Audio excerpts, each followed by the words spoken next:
Hey everyone, my name is Tori McDougald. For my service learning project for this class, I actually ended up working with two very different organizations. For the first half of my project, I worked with the CHI St. Francis Nursing Home in Breckenridge, Minnesota. St. Francis combines a hospital, walk-in clinic, and nursing home facility on one shared campus. As a part of the Catholic Health Initiative, their mission statement is, quote, "to nurture the healing ministry of the Church, supported by education and research. Fidelity to the gospel urges us to emphasize human dignity and social justice as we create healthier communities." From the moment I walked into St. Francis Nursing Home, it was clear just how much they wanted to emphasize a sense of community within the facility. The various wings and sections were labeled as various neighborhoods that all centered around different open areas where residents could gather together. There were even colorful street signs in place of the traditional hanging signs you usually see in similar facilities to direct you where to go. I primarily served this organization by spending time in one-on-one visits with different patients, particularly those who didn't often receive visitors. These one-on-one conversations really required me to apply and practice many of the theories and ideas that we've learned about in class, particularly those concerning nonverbal communication. In an article written by Alastair Pennycook from McGill University, he explains that, quote, "it is not only the speaker who is in constant motion, for the listener tends to mirror the movement of the speaker," unquote. This was something I could definitely recognize happening to me as I spent more and more time talking with different residents, and as I got more comfortable, it definitely improved the quality of my interactions.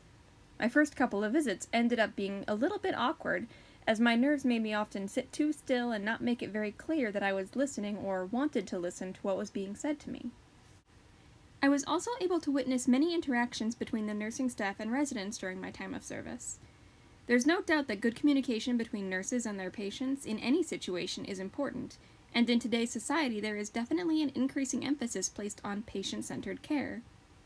An article published in the Annals of Family Medicine defines patient-centered care as, quote, "a quality of personal, professional, and organizational relationships, helping patients be more active in consultations," unquote.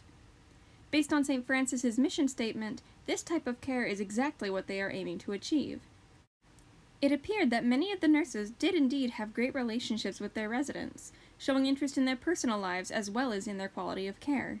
However, during one of my visits, the patient I was chatting with expressed frustration that the nurses she worked with often didn't seem to listen to her, or sometimes would fail to communicate if there were changes in things like staffing, delays in events, or alterations to the facility's activity schedule.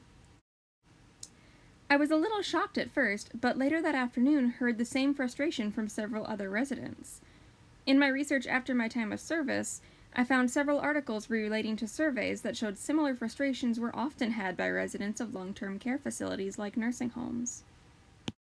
One survey from 2012 of disabled patients living in long-term care facilities showed that many shared a concern about receiving poor communication from their nurses, as well as impressions of negative attitudes from their nursing staff.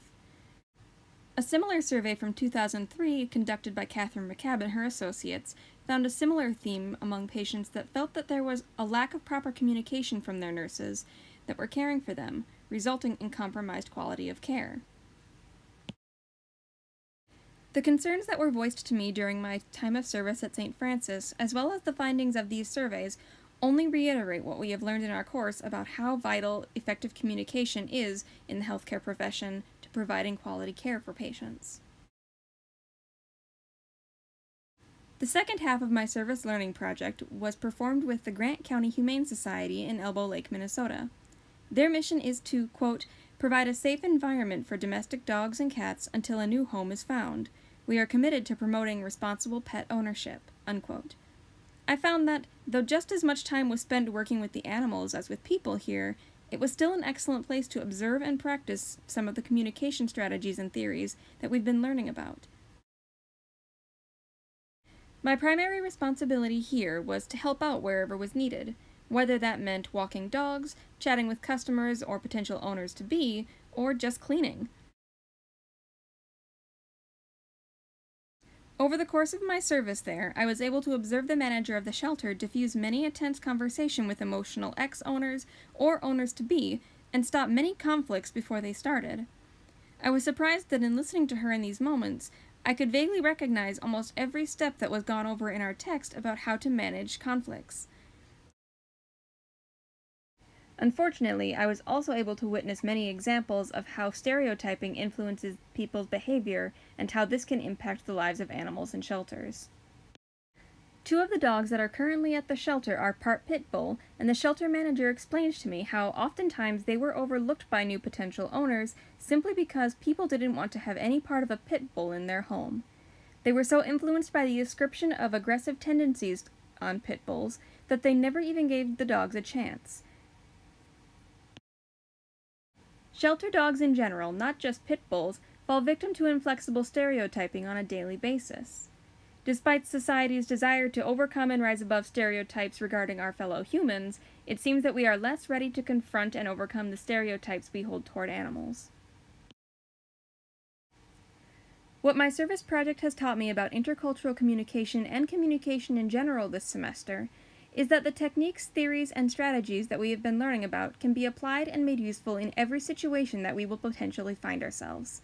There is no situation in which effective and appropriate communication is not helpful, whether you be working in healthcare, business, education, or even animal care.